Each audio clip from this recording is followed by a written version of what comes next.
Hi everyone. Today we are going to discuss conditional sentences. So what are these conditional sentences and how do we use while speaking English these conditional sentences? That what we are going to discuss. In conditional sentences there are two classes. In conditional sentences there are two classes: subordinate clause, main clause.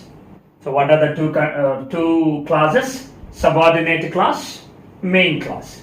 And here the subordinate clause is called if clause. So in conditional sentences the subordinate clause is called if clause. Look at the example here. If you stay calm, I will give you ice cream. If you stay calm is a subordinate clause. The reason is we used a subordinate conjunction. Subordinate conjunction. What is the subordinate conjunction we used here? If. So a clause is combined with a subordinate conjunction. So we call subordinate clause. And I will give you ice cream is called main clause. And the subordinate clause, if you stay calm, depends on main clause.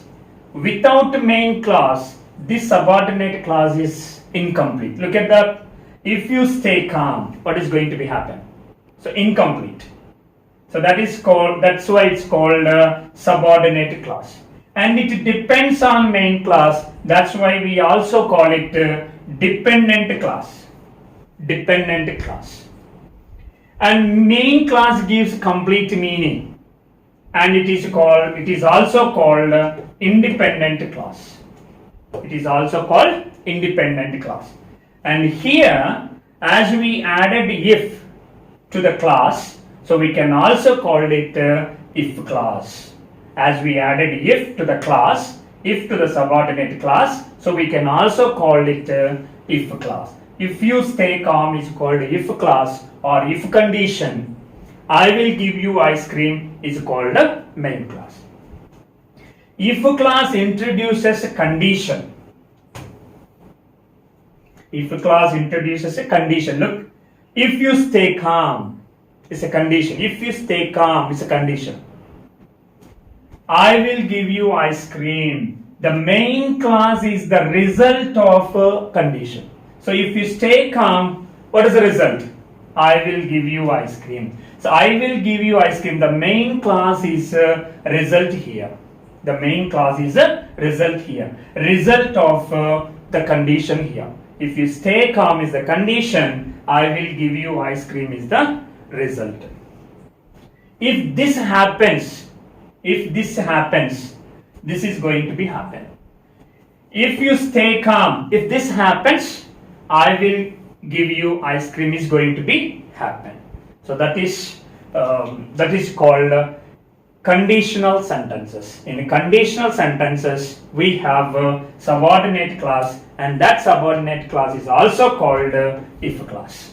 And another one is main clause. In conditional clause, this conditional clause, if we don't leave now, we will be late. We will be late if we don't leave now. This is a conditional clause. And this is a conditional clause, this is a main clause. So this is a conditional clause, this is a main clause. A conditional clause can be used before or after. Before the main clause we can use, even we can use after the main clause. A conditional clause, of course even this conditional clause is also sometimes called if clause. Conditional clause or if clause can be used before the main clause or after the main clause. But here you need to note a point. When we use a conditional clause or if clause, before main class, we need to place comma between conditional clause and main clause. We need to use comma when we use conditional clause before main clause. When we use a conditional clause after the main clause, we don't use comma or any punctuation. Generally, there are four basic types of conditional sentences.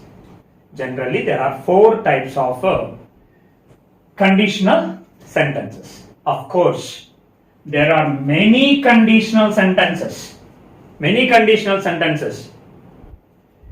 And these conditional sentences are mostly neglected or ignored in popular books. There are many, but most of the course books concentrate only four basic types of conditional sentences, even though there are many other conditional sentences. But here we are going to discuss four basic types of conditional sentences and even many conditional sentences. Even other conditional sentences also we are going to discuss. First, we are going to discuss four basic types of conditional sentences. What are the four basic types of conditional sentences? They are zero conditional, open conditional, improbable or imaginative conditional, unfulfilled conditional. So this is called zero. Even open conditional, sometimes called first condition. Improbable or imaginative condition is sometimes called second condition. Unfulfilled condition is also called third condition. Zero, first, second, third condition. Zero conditional, open conditional is also known as first conditional. Improbable or imaginative conditional is also called second conditional. Unfulfilled conditional is also called third conditional. So we are going to see one after the other. Zero conditional. When we speak conditional sentences that are universal truth, scientific fact. So when we speak conditional sentences that are universal truth or scientific fact, we use zero conditional. So when do we use zero condition? A conditional sentences that are universal truth and scientific fact. What is the syntax, sentence formation of zero conditional? If plus, subject plus, simple present V1 plus object or complement comma, subject plus, simple present V1 plus object or complement. So what you need to remember here is conditional clause or if clause, the verb must be V1. Conditional clause or if clause, the verb must be V1. And main clause, the verb also should be V1. So conditional clause, the verb must be V1. Main clause, the verb must be V1. So the both verbs are supposed to be in V1. In both clauses, the verb must be V1. So when do we use this condition, zero condition? When we speak conditional sentences that are universal truth or scientific fact. Look at the example. If you heat ice, it melts. If condition. It melts, main clause. In if condition, the verb must be V1. In main clause, the verb must be V1. So why do we use both verbs V1 and we use here zero condition? The reason is the conditional sentences are in scientific facts. The conditional sentences are here scientific facts. If you heat ice, it melts. It is a scientific fact. Look at the second example. If you touch a fire, you get burned. Now this sentence is universal truth. If you touch fire, you get burned. So being universal truth, being the conditional sentences are universal truth, so we supposed to use zero condition. Zero condition says the verb in conditional clause must be V1, touch V1. And even the verb in main clause supposed to be V1, get V1. Another example. Babies cry if they are hungry. If they are hungry, conditional clause. Babies cry if they are hungry is universal truth. Being the sentences are here universal truth, we supposed to use zero conditional. So zero conditional says if clause supposed to be in V1, the verb should be in V1, and even main clause the verb should be in V1, cry. So R is in V1, cry is in V1. So zero conditional is used to speak conditional sentences that are universal truth or scientific fact. So when you talk about conditional sentences that are universal truth or scientific fact, we use a zero condition. So when you use a zero condition, you need to remember if clause and the main clause, both supposed to be V1. Both supposed to be V1. Open conditional. When we speak conditional sentences that are going to happen in future, conditional sentences that are going to happen in the future, then we use open conditional, or we can say first conditional. What is the syntax for open conditional? If plus subject plus simple present V1, object or complement comma, subject plus present modal plus base form plus object or complement. What are the present modals? Present modals will, shall, can, may. And the base form. The verb base form supposed to be used. In if clause, the verb must be V1, and in main clause, present modal plus base form. In zero conditional, in if clause and main clause, we used to V1. Whereas in open conditional, we use if clause V1, and in main clause, present modal, any present, will or shall or can or may, plus base form. And open conditional is used for what? Conditional sentences that are going to happen in future. Even though the verb is in present, but the time indicates future, that you need to remember. Even though the verb is in present tense, but the time is future. Look at the sentence here. If you pay the fee, you can come to the class. If you pay the fee, if clause. And look at the verb here, pay. It is V1. If you pay the fee, you can come. Can come. Can is a modal plus base form. So present modal plus base form. And look at the sentence. If you pay the fee, you can come to the class. I am talking about future here. Even though verb is in present, but I am talking here. If you pay the fee, you can come to the class. Look at the other example. If I study today, I can go to the party tonight. If I study is if clause or if condition. And the verb is in here, V1. I can go to the party tonight is a main clause. And the verb is here, can go.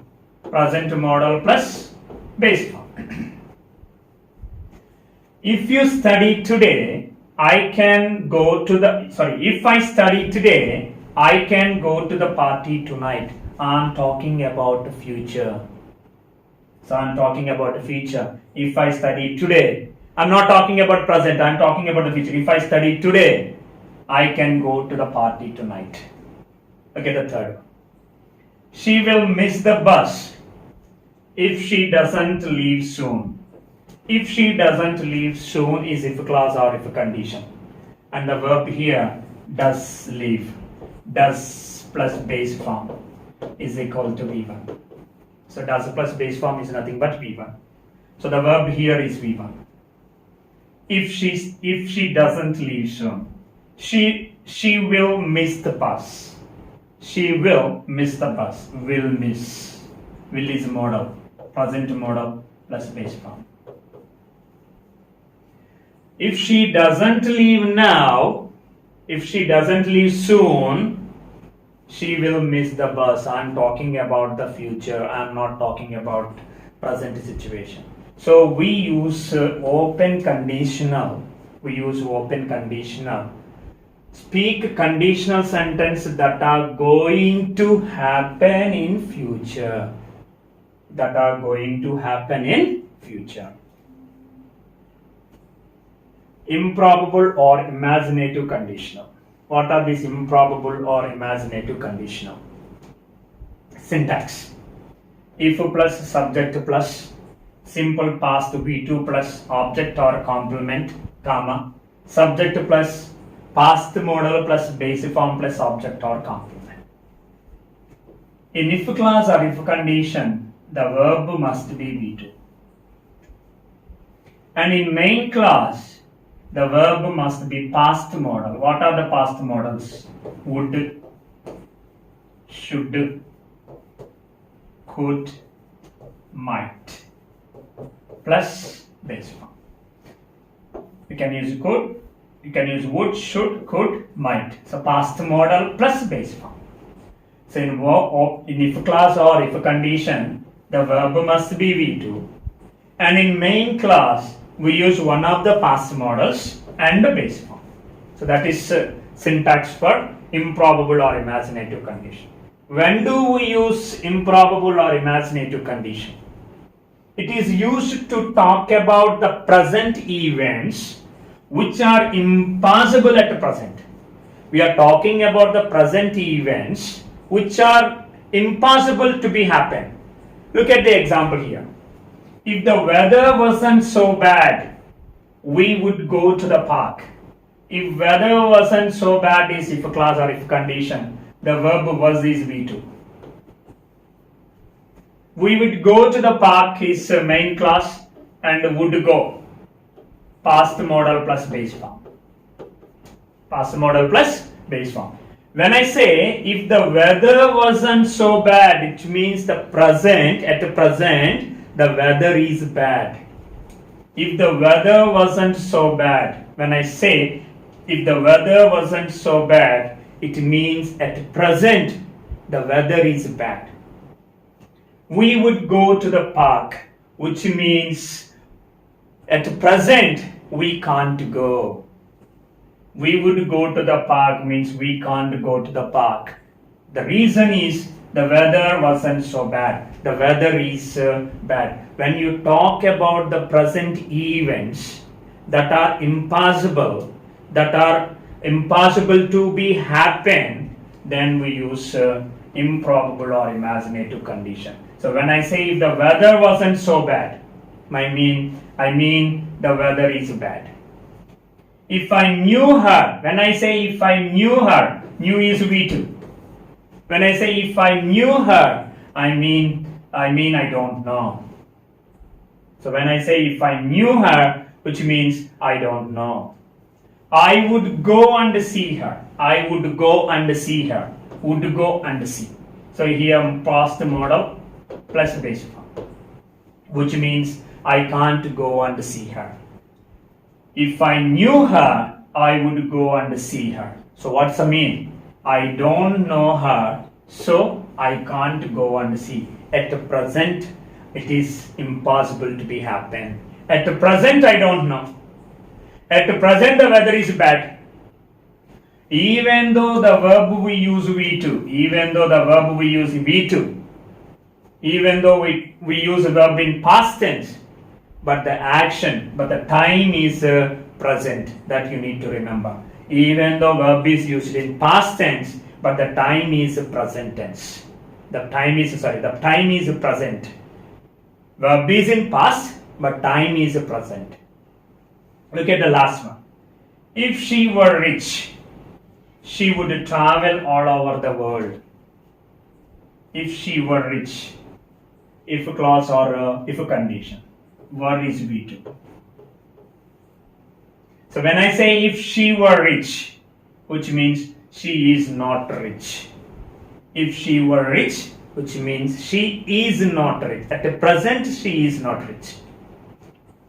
She would travel all over the world. So she cannot travel all over the world.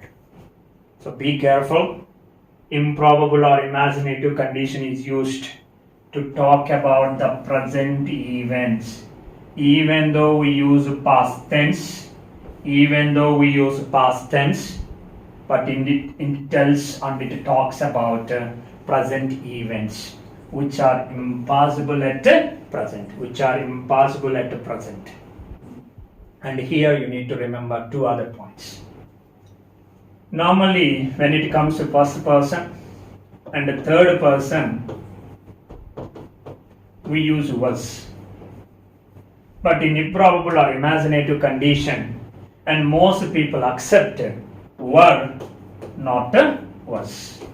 So most people accept were, not was. So you need to keep that in mind. Even if it is I, we use were.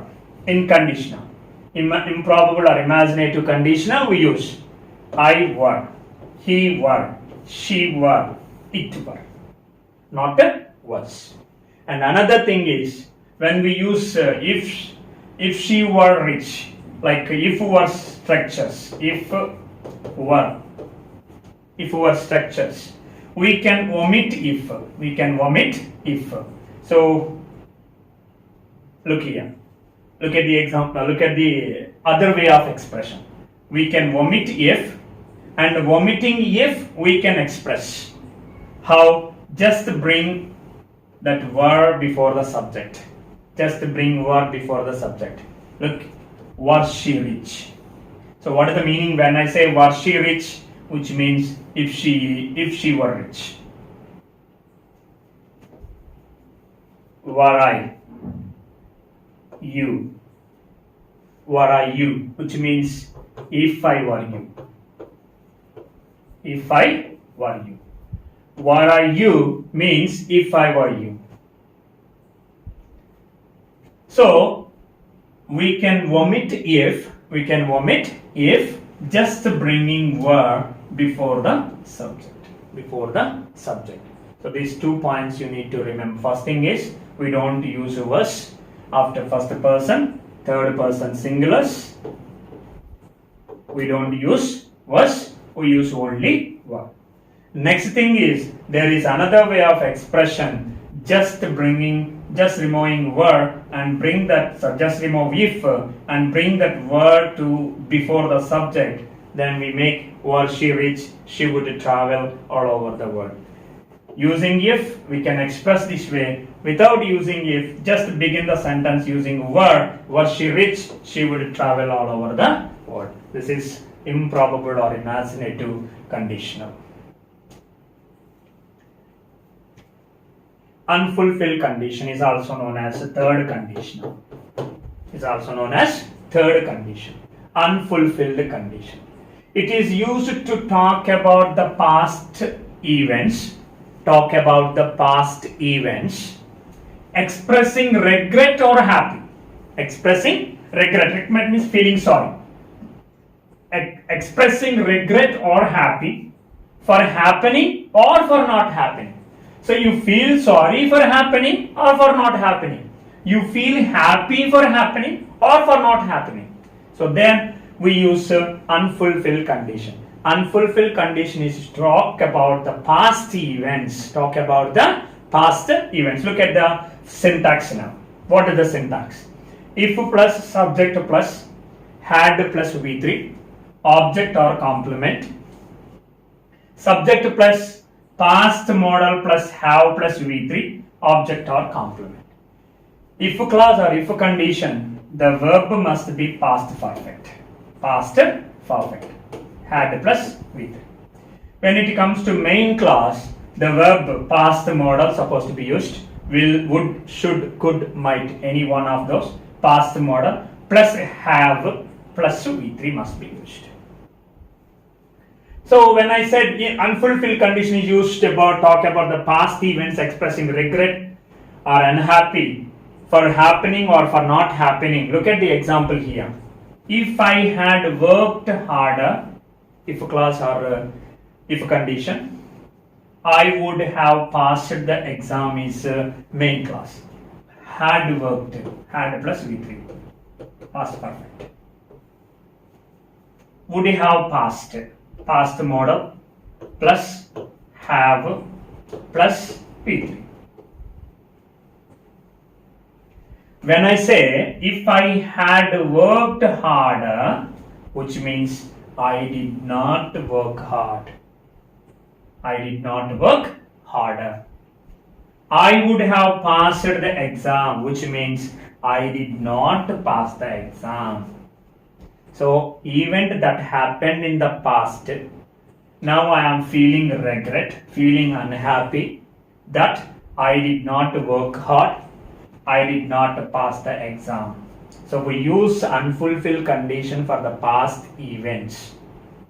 If I had worked harder, which means I did not work harder, I would have passed the exam, which means I did not pass the exam. Look at that one. If precautions had been taken, many would not have been killed during COVID second wave. Had been taken. Had plus, been plus, V3. Passive form of past perfect. So don't get confused. I use it just here, had plus V3. This is active form. Had plus V3, passive form is had plus, been plus, V3. Had plus, been plus, V3. Here I used in passive form. If precautions had been taken, many would not have been killed. Here also used in passive form. Would past modal, have, and been is V3. So past modal, have plus been is used. Many would not have been killed. If precautions had been taken, which means precautions were not taken. Precautions were not taken. So past action, past event. If precautions had been taken, which means precautions were not taken, many would not have been killed during COVID second wave, which means many were killed during COVID second wave. Many were killed. When I say many would not have been killed, which means many were killed. So to talk about the past events, expressing regret or happy. Sometimes you feel happy, sometimes you feel regret for happening. For happening, for not happening. So then we use unfulfilled condition. This unfulfilled condition is also called third conditional. Even sometimes we can also omit if while writing unfulfilled condition. We can also omit if. How do we do? Just remove if and bring that had before the subject. Had I worked harder, I would have passed the exam. So in the examination you may be asked to begin with had. Then we need to write had I worked harder, I would have passed the exam. Which means nothing but if I had worked hard, I would have passed the exam. So both expressions we can use while using unfulfilled condition. We can use beginning the sentence with had, and we can also use beginning sentence with if. So when you just want to use had in the beginning, just inversion. Had has to be come before the subject and remove if. So this is unfulfilled condition. Let us conclude. We have discussed 4 basic conditionals. Zero conditional, open conditional, improbable condition, unfulfilled condition. Zero condition is to talk about universal truths, scientific facts. So when you talk about the conditional sentences that are universal truth or scientific fact, we have to use a zero condition. So zero condition means in if clause or subordinate if clause or if condition, the verb must be V1. And in the main clause, the verb must be V1. Open condition used to talk about the future events that are going to be happen. Future events that are going to be happen. So here in open condition, if clause or if condition, the verb must be V1. Present modal plus base form. What are the present modals? Will, shall, can, may. So present modal plus base form supposed to be used. Improbable condition. Improbable condition is used to talk about the present events that are impossible at present. At present, the events are. So here we are talking about the future events. The verb is in present tense. Here we use present events, but the verb is supposed to be in past tense. We need to be very careful here, and most of us we always prefer to use open condition even though we supposed to use improbable condition. The reason is we are not aware and we have no complete idea when to use improbable condition. So that is the reason we always prefer to use only open condition rather than using improbable condition, even though we are supposed to use improbable condition. Look at the examples here. If weather is bad, I will not go to park. When I say if weather is bad, it is open condition. Is present tense V1. Will not go, will go. Present modal plus base form. If weather is bad, I will not go to park, which means I am talking about the future. If the weather is bad, maybe evening or maybe tomorrow or day after tomorrow. If weather is bad, I am not going. I will not go to park. I am talking about the future day. Look at the other example here. If weather wasn't bad, I would go to park, which means at present the weather is bad, so I am not going to the park. At present, the weather is bad, so I am not going to the park. So that's the difference between open condition and improbable condition. Open condition talks about the future, and improbable condition talks about the present, which are impossible to be happen. At the present, it is not possible. Why it is not possible? The weather is bad. If weather wasn't bad, which means the present weather is bad, so I can't go to park. So this is difference between open condition and improbable condition. Fourth one, unfulfilled condition. This unfulfilled condition is used to talk about past events expressing regret for happening or for not happening. Regret or happy. Regret or happy. So expressing regret or happy for happening or not for happening. Look here. In improbable condition, the verb we use V2. V2. In if condition and if clause. When it comes to main clause, we use past modal plus base form. Past modal plus base form. When it comes to unfulfilled condition, even though the action refers to past tense, the form supposed to be had plus V3. Past perfect we use in if clause or if condition. And when it comes to the main clause, we use past modal would, should, could, might plus have plus V3. Plus V3. So these are the four basic conditional sentences. In the next video, we are going to discuss how two sentences can be combined using if. So we are going to discuss combining two sentences using if in the